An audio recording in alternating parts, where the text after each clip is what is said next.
وعلیکم ورحمۃ اللہ۔ سوال ہے بدصورت مرد سے شادی کرنے پر حضرت عمر رضی اللہ عنہ کا فرمان کیا ہے؟ اپنی لڑکیوں کو بصورت مرد کے حوالے نہ کرو، اس لیے کہ تمہاری پسند کی طرح ان کی بھی پسند ہے۔ پہلی بات تو یہ ہے کہ ایسا کوئی فرمان میں نہیں جانتا۔ نمبر دو یہ ہے کہ اگر وہ بدصورت دیندار ہے تو سبحان اللہ۔ نبی علیہ الصلوۃ والسلام کی ایک حدیث بلوغ المرام کتاب النکاح میں ابو ہریرہ رضی اللہ تعالی عنہ اس کے راوی ہیں، فرمایا پیارے نبی صلی اللہ علیہ وسلم نے نکاح کیا جاتا ہے 4 وجہوں سے۔ نمبر 1 عورت کا حسن و جمال، میں پہلے بھی کئی دفعہ بتا چکا ہوں، خاتون بڑی خوبصورت ہے۔ نمبر 2 دولت اور مال، مالدار ہے، بڑا بڑا پیسہ ہے، کوٹھی بنگلہ مکان زمین جائیداد بینک بیلنس، دولت ہی دولت ہے۔ اور اسی طرح تیسرے پوائنٹ پر حسب و نسب، خاندان بڑا اعلیٰ ہے۔ ہر علاقے کے اندر مختلف خاندانوں کی جو ایک دھاک سی بیٹھی ہوئی ہوتی ہے کہ جناب یہ جٹ مانگٹ ہے، یہ بلوچ ہے، یہ ہمارے علاقے میں گنڈا پور ایک بڑی اونچی قوم سمجھی جاتی ہے، اسی طرح جو ہے وہ راجپوت وغیرہ وغیرہ۔ تو حسب و نسب خاندان، اور ایک چیز ہے عورت کا دیندار ہونا۔ تو پیارے نبی علیہ السلام نے کیا فرمایا؟ دیندار عورت کو ترجیح دو۔ یہی معاملہ دلہے کے تعلق سے بھی ہوگا۔ آپ کے سامنے 4 قسم کے دلہے کھڑے ہیں۔ کتنے قسم کے؟ 4 قسم کے آپ کے سامنے دلہے موجود ہیں۔ ایک دلہا وہ ہے جس کے پاس لاکھوں کروڑوں کا مال ہے، مثلا وہ بلاول زرداری ہے۔ ایک دولہا وہ ہے کہ جو خوبصورت بہت زیادہ ہے، بڑا خوبصورت ہے، بڑا ہینڈسم ہے، بڑی اچھی شکل و صورت والا ہے۔ اور اسی طرح ایک دولہا وہ کھڑا ہے کہ جو دین کے اپنا حسب و نسب کے لحاظ سے بہت زیادہ اس کے پاس اعلیٰ خاندان ہے، قوم نسل کاسٹ اس کی بہت اعلیٰ ہے۔ ایک دولہا وہ ہے جو کالا کوڑا ہے، بدصورت ہے، مگر ہے قرآن کا قاری، ہے دین کا عالم۔ تو یہاں نبی علیہ الصلوۃ والسلام نے ہمیں کیا چوائس دی ہے؟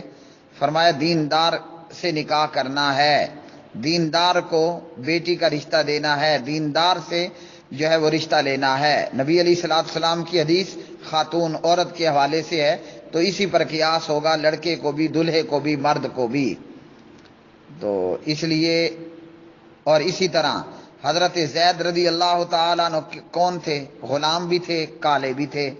اور سبحان اللہ حضرت زینب خوبصورت خاندان، اعلیٰ نسل، اعلیٰ خاندان، حسن و جمال ایسا کہ 14ویں کا چاند بھی شرما جائے۔ دونوں کا نکاح ہوا، دونوں کا نکاح ہوا، شادی ہوئی۔ تو اگر یہاں بدصورتی کو دیکھا جاتا تو زید تو کالے رنگ کا تھا، غلام بھی تھا، تو کوئی میچنگ تھی آپس میں؟ نہیں تھی۔ اس لیے دیندار رشتے کو ہی ترجیح دینی چاہیے، بھلے وہ کالا کوڑا ہو، اس کا خاندان جو ہے وہ لوگوں کی نظروں میں ایک ہلکا سا ہو، اس کے پاس 1 ٹکا بھی موجود نہ ہو۔ سبحان اللہ۔ سعید بن مسیب رحمہ اللہ تعالی، یہ صحابی رسول حضرت ابو ہریرہ رضی اللہ عنہ کے سسر ہیں۔ حضرت سعید بن مسیب رحمہ اللہ، ان کی سیرت میں ہے مسجد نبوی صلی اللہ علیہ وسلم میں مدرس تھے، جیسے ہمارے بھائی عبد الباسط فہیم حافظہ اللہ تھے۔ تو مسجد نبوی کے اندر ان کا کام درس و تدریس تھا۔ ان کا ایک شاگرد 1-2 دن کلاس سے غائب رہا۔ کتنے دن؟ 1-2 دن کلاس سے غائب رہا، تحفۃ العروس۔ تو جب وہ ان کا شاگرد غائب رہا، جب شاگرد آیا تو استاد جی نے پوچھا ہاں میاں ناغہ کیوں کیا؟ شاگرد نے کہا کہ میری بیوی فوت ہو گئی تھی، اس لیے تدفین میں، تجہیز میں، تعزیت میں مجھے اتنے دن لگ گئے۔ تو جب کلاس ختم ہوئی، استاد نے پوچھا بیٹا شادی کا ارادہ ہے؟ کہا میں رنڈوا مرد ہوں، بیوی میری فوت ہو گئی ہے، میں رنڈوا ہو چکا ہوں، اب دیکھیں اللہ تعالیٰ بہتری فرمائے۔ کہا تمہارا کیا ارادہ ہے؟ کہا جب اللہ دے گا تو میرا ارادہ بھی نیک ہے۔ تو سعید فرماتے ہیں کہ تیری یہ رضا ہے کہ میں اپنی بیٹی کا رشتہ تیرے ساتھ کر دوں، اور حضرت سعید بن مسیب رحمہ اللہ کی بیٹی کے لیے رشتے وقت کے حکمرانوں اور بادشاہوں کے آئے، مگر حضرت سعید بن مسیب نے ان کو ریجیکٹ کر دیا۔ پتہ ہے وہ کون تھے؟ وہ کروڑوں کے مالک تھے، خوبصورت بھی سبحان اللہ بہت زیادہ۔ شہزادے اور سہولت پسند لوگ خوبصورت ہی ہوتے ہیں، جن کو نہ گرمی لگے نہ تیز ہوا لگے، انہوں نے تو گورا چٹا ہونا ہی ہونا ہے نا۔ کالا کوڑا تو وہی ہوگا کہ جو غریب ہو، مزدور ہو، محنت کش ہو، اور جس کو آسانیاں ہی آسانیاں ہوں۔ آج کی دنیا میں اے سی ہو، بہترین بنگلے ہوں، بہترین مکان ہوں، گاڑیاں ہوں، تو اس نے تو گورا ہی چٹا ہونا ہے۔ تو یہ شاگرد غریب بھی ہے، بیوی بھی فوت ہو چکی ہے، رنڈوا بھی ہے۔ اب سعید نے کہا کہ اگر میں اپنی بیٹی کا نکاح تجھے دے دوں، تو انہوں نے رضامندی اختیار کر لی، نکاح ہو گیا۔ یہ اپنے گھر آئے، افطاری سے کچھ وقت پہلے یہ اپنے گھر میں بیٹھا ہے، جس کی بیگم فوت ہو چکی ہے، اپنے سامنے زیتون کا تیل رکھا ہوا ہے اور کچھ شاید کوئی خشک اور سی چیز ہے، اور یہ افطاری کے انتظار میں بیٹھا ہے۔ یعنی غریب بھی اتنا ہے کہ کھانے پینے کے لیے بھی کوئی خاطر خواہ سامان نہیں ہے۔ دروازے پہ دستک ہوتی ہے، دروازہ کھولنے سے پہلے پوچھا کون ہیں آپ؟ کہا میں سعید ہوں۔ تو سعید بن مسیب وہ کافی لمبے عرصے سے درس و تدریس میں اتنے مصروف تھے کہ باہر گئے نہیں تھے۔ انہوں نے سوچا کوئی ہوگا سعید۔ جب دروازہ کھولا تو استاد سے سعید بن مسیب رحمہ اللہ کہا استاد جی آپ مجھے حکم دیا ہوتا میں آپ کے گھر آتا۔ کہا آپ اس قابل تھے کہ آپ کے گھر آیا جائے، میں نے سوچا ہے میرا شاگرد شادی شدہ ہے تو بغیر بیوی رات نہ گزارے۔ یہ سعید رحمہ اللہ سائڈ پر ہوئے اور اپنی بیٹی سے کہا بسم اللہ پڑھ کے اللہ اکبر دہلیز پار کر لو۔ وہ شاگرد کہتے ہیں جب میں نے گھونگھٹ اٹھایا سبحان اللہ، خوبصورت اتنی کہ کوئی اس جیسا خوبصورت بمشکل ہوگا۔ جب میں نے بات چیت کی پتہ کیا تھی؟ اللہ کے قرآن کی حافظہ تھی اور نبی علیہ الصلوۃ والسلام کی سینکڑوں احادیث زبانی یاد تھیں۔ یہ تھے ہمارے اسلاف، اور ہمارے کرتوت، ہمارے اعمال یہ ہیں کہ ایک بلکہ ہمارے سارے معاشرے میں بھرا ہوا ہے۔ ہر بندہ اپنے گھر میں اپنے پڑوس میں دیکھ لے، جو میں بیان کرنے لگا ہوں انشاءاللہ آپ کو یہ مثالیں مل جائیں گی۔ ایک مائی، ایک بی بی صاحبہ اپنے بیٹے کے لیے بیوی اپنی بہو تلاش کرنے نکلتی ہے۔ یہ جو واقعہ بیان کیا میں نے تحفۃ العروس میں ہے۔ تو وہ اماں جی اپنی بہو تلاش کرنے کے لیے نکلی، تو واپس آئی تو کسی نے پوچھا، ہاں، انہوں نے کہا بات بن گئی ہے، بڑی خوبصورت میری بہو ہے، بڑے مال و دولت والے ہیں، ٹریکٹر اپنا، ٹرالی اپنی، زمیندارہ ہے، فلاں فلاں، بہت کچھ موجود ہے، رشتہ ہو گیا۔ اب اس بہو کا کام کیا تھا؟ رات بھی بیکار کاموں میں گزار دی، صبح 12 بجے تک سوئے رہنا۔ ہفتے 2 ہفتے بعد مولوی صاحب کے پاس روتے ہوئے آئی، مولوی صاحب دعا کریں میری بہو تو بڑی نکمی ہے، نہ نماز ہے نہ روزہ ہے، دن بھر سوئی رہتی ہے۔ تو کہا کس چیز کو دیکھ کر رشتہ کیا تھا؟ کہا ٹریکٹر ٹرالی کو دیکھ کر، بڑا زمیندارہ، بڑے کھاتا پیتا گھرانہ تھا۔ مولوی صاحب نے کہا ٹھیک ہے اب جاؤ، اب ٹریکٹر ٹرالیوں کو جو ہے وہ کھاؤ اور ان کو چک مارو۔ تم نے جو چیز تم نے یہ تو دیکھا ہی نہیں تھا، پوچھا ہی نہیں تھا کہ آیا یہ نماز بھی پڑھتی ہے یا نہیں۔ یہی معاملہ لڑکے کے حوالے سے ہوگا۔ ہم کہتے ہیں دلہا بڑا خوبصورت ہے، بڑا مال و دولت والا ہے، مکان لکھ کے دے رہا ہے، اتنے سونے تولہ دے رہا ہے، اتنی جو آج کل جو بیماریاں ہیں ماہانہ یا ڈیلی جو ہے وہ ہزاروں روپے میں خرچ بھی دے گا۔ ہاں تھوڑی بہت شراب پیتا ہے، تھوڑا بہت نشہ کرتا ہے، اپنے آپ سدھر جائے گا، باقی ہے بڑا نیک بندہ۔ اسی طرح موجود دیگر خرابیاں، نہ ہم نے نماز کو دیکھنا ہے، نہ روزے کو، نہ حیا کو، نہ شرم کو، نہ دین کو۔ جیسے ایک میرے قریب کا جاننے والا، اس کی یہ رٹ تھی، اس کی زبان پر یہ گردان تھی کو کیا میرا رشتہ وہ ڈھونڈنا کہ ہو چٹی گوری۔ اس کی زبان پر کیا تھا؟ وہ میری دلہن تلاش کرنا جو چٹی گوری ہو. تو یہ چٹی گوریوں کا اکثر یہی حال ہوتا ہے. اور تحفۃ العروس میں لکھا ہوا ہے عورت ہو خوبصورت مگر ہو بے عمل یا بد عمل. اس کی مثال کیا ہے خوبصورت مگر بے عمل یا بد عمل ہے. اس کی مثال یہ ہے جیسے مجوسی کی قبر پہ چلتا ہوا چراغ. تو یہی حال جو ہے وہ لڑکوں کے تعلق سے ہوتا ہے. ہم دوسرے کے بڑے مکان کو، بڑی پراپرٹی کو، اس کی بڑے بینک بیلنس کو، اس کے مال و دولت کو تو دیکھ رہے ہوتے ہیں. اکثریت کا حال یہ ہے. بڑے بڑے دیندار لوگ جو زندہ رہے تو ہر سال ان کا رمضان کا عمرہ مس نہیں ہوا، لیکن بیٹی بھی آئی تو کس پر؟ سود خور پر. اور جب اسی کے خاندان کا ایک لڑکا، ایک مرد اپنی بیٹی قرآن کے ایک حافظ اور قاری کو دینے لگا اور عالم دین کو دینے لگا تو پتہ ہے کیا کہا گیا؟ اس غریب مولوی کو اپنی بیٹی دے رہے ہو اتنے بڑے زمیندار ہو کر. یہ ہے ہمارے دین کا حال، یہ ہے ہماری اسلام پسندی اور اسلام پر عمل کرنے کا حال. بڑا حاجی قاضی ہوگا، بڑا پرہیزگار مولوی پروفیسر ہوگا، نمازی ہوگا، شب بیدار ہوگا، لیکن اعمال یہ ہوں گے. تو اس لیے یہ بدصورتی اور خوبصورتی یہ کوئی معنی نہیں رکھتی. لڑکا کالا کلوٹا ہو، بدصورت ہو، کوئی پرواہ نہیں ہے. یہ دیکھیے کہ اس کا دین بھی خوبصورت ہے یا نہیں. سفید چمڑی کو کیا کرنا ہے؟ خوبصورت چمڑی، سفید کلر چمڑی، وہ چاہے عورت کی ہو یا مرد کی ہو، اس سے کیا نکلنا ہے؟ کیا اللہ نے سفید چمڑیوں کو دیکھنا ہے؟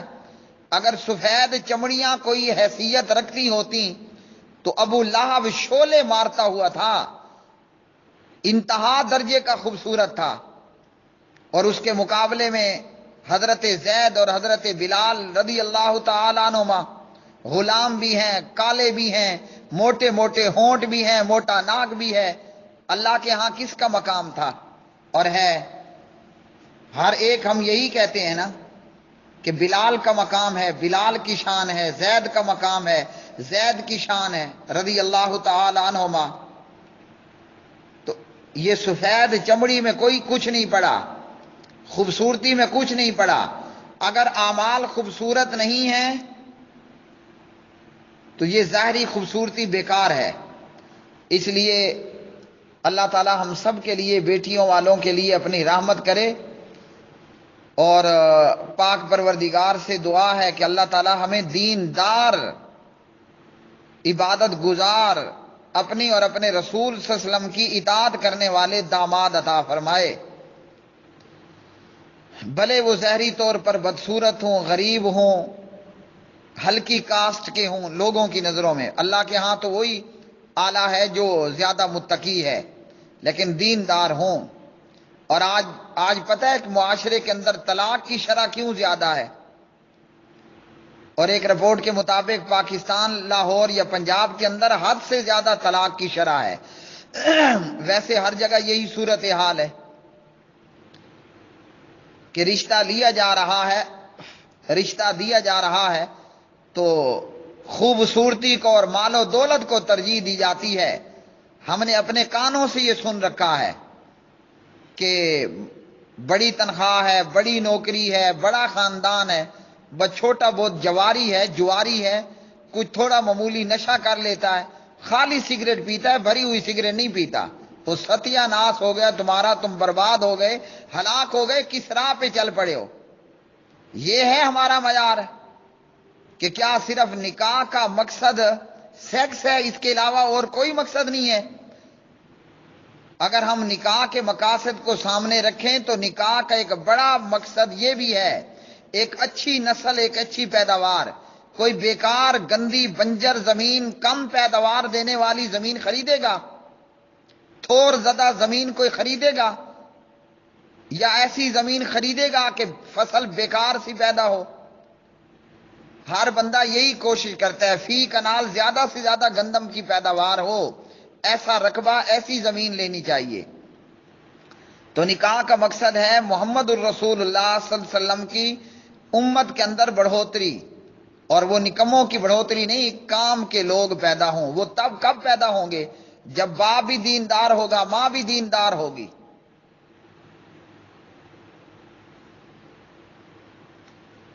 تو اس لیے یہ خوبصورتی اور بدصورتی یہ کوئی معیار نہیں رکھتی۔ ہم نے دولت کو، حسن و جمال کو، دولت کو، حسن و جمال کو اور خاندان حسب نسب کو دیکھا۔ آج نتیجہ کیا ہے؟ آج طلاق کی شرح مسلمانوں میں عروج پر ہے، اور یہی معاملہ ہندوؤں کے اندر ہے، یہی معاملات پاکستان کے اندر ہے، مسلمانوں میں۔ کچھ دن پہلے ایک ویڈیو دیکھی، ایک ہندو لڑکی کا نکاح ہونے جا رہا ہے، شادی ہو رہی ہے، دلہے کو سارا کچھ دیا گیا۔ غالباً دولہے نے کہا کہ جناب ایک کی بجائے 2 موٹر سائیکل دیے جائیں، اور یہاں ہمارے ہاں بھی یہی ہوتا ہے۔ ہم رشتہ وہاں کرتے ہیں، بہو بیٹی وہاں سے لاتے ہیں کہ جہاں سے خاتون بڑا جہیز لے کر آئے، رشتہ وہاں دیتے ہیں کیا کہ جناب پہلے آپ کو مکان لکھ کر دینا ہوگا، آپ کو منتھلی 5,000 10,000 جیب خرچ دینا ہوگا۔ بندہ پوچھے کہ جب بیوی میری ہے تو اس کے اخراجات میں نہیں پورے کرنے ہیں نا، اس کا کپڑا ہے، روٹی ہے، مکان ہے، ضروریات ہیں، وہ دلہے ہی کے ذمے ہیں۔ اچھا خاصا دیندار رشتہ مل رہا ہوتا ہے، لیکن چونکہ وہ مکان لکھ کر نہیں دے رہا تو اس لیے رشتہ کوئی نہیں ملتا، چونکہ وہ ماہانہ خرچ نہیں دے رہا اس لیے انکار کر دیا جاتا ہے۔ اور پھر جب عورت کی عمر ہو جاتی ہے بڑی، اب پھر ان کو شیطان پھر ایک اور راہ پہ لگا دیتا ہے، آپ پر بندش ہے، آپ پر کسی نے جادو کر دیا ہے، تویز کر دی ہے، اب اس کا حل، اب جاؤ بابوں کے پاس، اب عزت کے اور ایمان کے اور جیب کے کراؤ کباڑے یہاں کھڑے ہو کر۔ تو اس لیے یہ خوبصورتی اور بدصورتی کوئی مقام نہیں رکھتی۔ لڑکی ہے یا لڑکا ہے، وہ دیندار ہے، سبحان اللہ سبحان اللہ۔ کیا یاد آیا، حضرت عمر ابن خطاب رضی اللہ تعالی عنہ رات میں گلیوں میں گشت کیا کرتے تھے۔ ایک گھر سے آواز سنی، ماں اپنی بیٹی کو کہہ رہی ہے بیٹی دودھ میں پانی ملاؤ۔ جیسے ہمارے معاشرے میں عام ہے دودھیے جو ہے وہ دودھ میں پانی ڈال لیتے ہیں، بلکہ آج کل تو پانی کی جگہ سرف اور پاؤڈر اور یوریا اور کھاد یہ بھی ساتھ ملا لیتے ہیں۔ تو ماں نے کہا کہ نہیں، بیٹی نے کہا کہ نہیں، ماں نے کہا عمر کا ڈر چھوڑو، عمر کو کیا پتا۔ بیٹی کہنے لگی اماں جی عمر کا ڈر نہیں ہے، عمر کے رب کا ڈر ہے، عمر تو نہیں دیکھ رہا مگر عمر کا رب تو دیکھ رہا ہے نا، وہ سن رہا ہے، ہماری حرکتوں سے واقف ہے۔ صبح ہوئی تو اس گھر کی دہلیز پر، اس گھر کے دروازے پر عمر ابن خطاب کی بیگم بیوی دروازہ کھٹکھٹا رہی تھی۔ کیوں؟ اس لڑکی کو اپنی بہو بنانے کے لیے۔ اور پھر حضرت عمر نے اس عورت کو اپنی بہو بنایا۔ اب وقت کے امیر المومنین، کیسر و کسرا کے دولت کے مالک، اور اپنی بہو کون لا رہے ہیں؟ ایک غریب سی عورت، ایک غریب سی عورت کو اپنی بہو بنایا جا رہا ہے۔ ہمارے ہاں یہ معیار ہے؟ ہمارے ہاں یہ معیار ہے؟ کیا اہل حدیث تھے، کیا دیوبندی تھے، کیا بریلوی، نام کے ہیں بہت سارے کام، اندر کھاتے تو سب کو دیمک لگی ہوئی ہے سوائے اللہ کے نیک بندوں کے۔ اور پھر یہ عورت، یہ لڑکی جو دودھ میں پانی ملانے پر اللہ کا خوف اور ڈر کر رہی تھی، یہ عمر کی بہو بنی، اور پھر اس کی آئندہ آنے والی نسل سے کون پیدا ہوا؟ عمر بن عبدالعزیز رحمت اللہ علیہ، سبحان اللہ، کہ لوگوں کو پھر سے عمر بن خطاب کا دور یاد آ گیا۔ اور ہمارے ہاں کیا ہوتا ہے؟ ہمارے ہاں یہ ہے قطعاً نہیں ہے۔ نتیجہ کیا ہے؟ نتیجہ کیا نکلتا ہے؟ آگے اولاد کس طرح کی پیدا ہوتی ہے؟ اولاد پھر اس طرح کی پیدا ہوتی ہے جو ہمارے معاشرے میں موجود ہے، اب میں ان کے نام نہیں لینا چاہتا۔ جب باپ نیک، ماں نیک ہوگی تو اولاد بھی ایسی پاکیزہ اور نیک پیدا ہوتی ہے۔ ہم نے صرف ٹارگٹ رکھ لیا ہے سفید چمڑی کو، ہم نے ٹارگٹ کر لیا ہے کہ جناب مال و دولت کو، خاندان و حسب و نسب کو، تو نتیجہ یہ ہے کہ رشتے دیر پا نہیں ہوتے، اور جو نسل پیدا ہوتی ہے تو وہ پھر نسل کی بجائے کم اصل ہی ہوتی ہے۔ واللہ تعالی عالم بالصواب۔